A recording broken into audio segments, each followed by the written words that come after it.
5 ongoing cybersecurity concerns and how SLTTs can beat them. So first of all, what is an SLTT? It is U.S. state, local, tribal, and territorial government organizations. So malicious actors are increasingly targeting SLTT. Let's see, rose an average of 50% between 2017 and 2020, and then of course the growth could be much higher. So here's 5 ongoing concerns of how SLTTs can beat these attacks against them. So number 1, lack of sufficient funding. I think we all know that poor government agencies, funding is just an ongoing problem, but this was rather interesting. Those states set aside at most, Q4 2021. So this is, this is months ago. That's crazy. Oh, this article, by the way, is the Center for Internet Security, so CIS is who published this.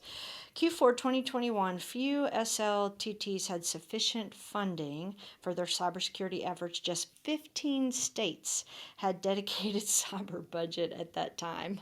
The rest of those states, at most 3% of their overall IT budget. 3%, 1, 2, 3. By comparison, cybersecurity in the private sector is 10 to 20% of their IT budgets. That's insane. So that's going to be a problem, right? Like the bad actors know that they don't have money. You don't have money, you can't buy whiz-bang automation, you can't buy people. Like it makes it much harder, right? So they know that, and so that's going to be an ongoing thing, is to try to figure out how to get this funding. And I tell you how you do it. It's the same thing within private enterprise as it is with governments. Is you got to tell the story. You got to paint the picture to the decision makers. People don't understand what cybersecurity is. They think it's a tool. No, it's not a tool. It has nothing to do with that. It is a risk management program. It is a posture of my entity, whether that's a private enterprise or a city or government or tribal, whatever that is, of how I'm managing cybersecurity and the risk around that. That's what it is. And so to be able to speak that risk language, you go talk to your CEO or the board, or you go talk to the city council, they understand risk. They don't understand, oh, I need this $200,000 for this tool. What does that tool do? Oh, well, we just need it. It's a technical thing you wouldn't understand. You're not going to get budget that way. And so it becomes very important to speak the language of risk. And I would argue it's the same in this environment as well. It's slower moving. I get it. I work with government SLTTs, but you still got to speak the language of risk. Number 2, increasing sophistication of threats. Ransomware as a service. Oh my gosh, I cannot believe I read this. Ransomware as a service operations use affiliate structures through which people with low levels of technical expertise can conduct ransomware attacks. Dang.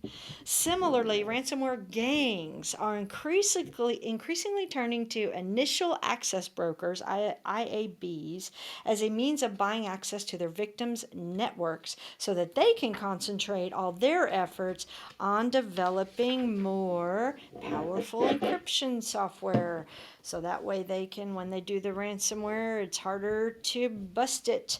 And so if you don't have money and funding and you don't have resources, increasing sophistication of threats, well, that's not a good combination.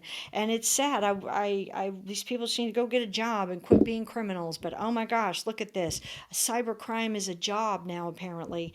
And so it's just crazy. And the only way to combat that is really to have an overarching program, understand your risk posture, understand what you have that needs to be protected. You can't protect what you don't know, and then work to identify the risk across all of that, and then put those controls into place and develop what you can that you have the resources and budget for, and then just keep building and building and growing your program year over year with additional funding. That really is what you do. You start with what you have, you start with where you are, and you build on top of that. But it is a program approach. And guess what? A program approach takes people. So it takes money for that, but it doesn't take tools. That comes later when you start to mitigate things, but at least to help put this structure in place that you can build upon. Number 3, emerging technologies. So this is This is good and bad, right? SLTTs can use these types of ecosystems to perform preventative maintenance on their buildings, so that's a physical thing, automate their billing processes, and conduct other tasks. The issue is these technologies, so we're talking about all the technologies in the world, the mobile apps, the SaaS platforms, all the things I can buy, and boom, there I got it. But the issue is they're new for most, especially if they're targeted kind of to these government entities, which makes it difficult for security teams to protect them. So it's great. A government can go and buy this tool, like it said here, to help with their billing or even preventative maintenance. But if that's new and they're not handling security well, and the entity, they don't really have a good plan for it, then it's actually creating additional problems. Now my target of attack just got bigger because now I've pulled in this whole other company, and that could be bad, and this whole other technology, and that could be where they come in. I've done several videos of breaches in the real world that come right through the supply chain, so this is kind of talking about that indirectly. Number 4, lack of documented processes. Many SLTT security teams don't have documented policies and plans in place, such as an incident response playbook. And then without these formal plans, they have to reinvent their procedures all of the time, and it can slow everything down. And of course, it's horribly wasteful. So nobody likes to document. Nobody. I don't think except for maybe a technical writer or a lawyer, they like to write stuff down, but most people, they hate it, right? And they just think it's this ridiculous exercise that just wastes their time, especially tech people and cybersecurity people. But if you don't have documented processes, you have no idea what people are doing. That is the reality. They're doing whatever. And High Trust, for example, High Trust is very nitpicky about their policy and process document, and I think maybe they go a little bit overboard in how they do it. But the concept is sound. If you don't have policy written down, then nobody knows the rules of the game. So everybody's just playing their own game with what they think is right. Then if you don't have processes documented, procedures, everybody's just kind of doing what they think. And it's not coming together in any sort of enterprise type of way or holistic organization-wide way. You're relying on people to, hopefully they're doing the right thing. Who knows? Maybe they're experts, so they should be doing the right thing, but you don't know that.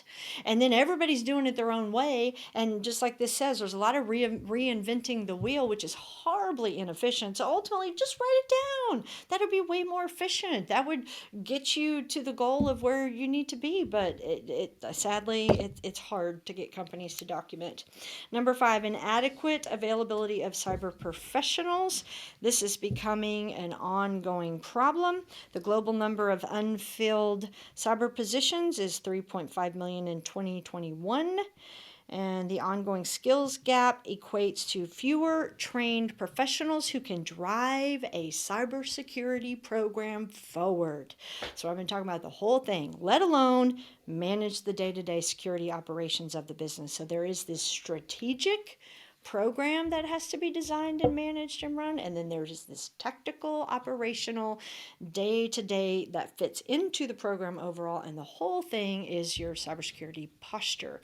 And so without appropriate resources to handle that, you don't have good protection, right? If you've got the day-to-day people, which is what most companies have, they're kind of doing their parts that they know, and they read a new article and buy this and do this and lock everything down, and they're trying to do that, but they're in absence of an overarching program. So is your company or your organization secure? Who knows? They're doing their piece parts, but where is that kind of holistic strategic program level? And so that's exactly what they're talking about here. And so SLTT should consider investing in cybersecurity that align with their budgets. Obviously, they should look for tools that champion defense in depth, which is basically a layered approach to security. So there is not one size fits all to any of this stuff. There's also not the easy button or the silver bullet or the unicorn, whatever you want to call it. It just doesn't exist. There's not any one thing I can do and I'm secure. Defense in depth. It's these layered approach. It's iterative. It's a goal of maturity, but it's an iterative approach. And so that's how you want to approach these things. And yes, you do all of that in alignment with your budget and resources. If you don't have money, you don't have money. Be creative. Find a different way to bring protection on your organization. I work with companies all the time that don't have money because everybody's fixed in their budget, right? If you don't have resources and you can't bring them in, hire them out. Go find external resources that have the expertise to help you build this. At least the parts that you don't know, and then you can work more tactically the other parts. I work with companies all the time on that level where we work with them on the strategic, the program level, but they can run the pieces parts. That's great. Go run them then and run them well, but know that you're accomplishing the goal because it's hitting inside of this overarching program. And so that is a pretty interesting article there of SLTTs. I was surprised, I mean, I shouldn't be surprised, but that they're definitely becoming a victim of target. Because think about it, they, states and tribal and whatever the other SLTT was, they, they have access to people's identities, they have access to infrastructure, which is huge.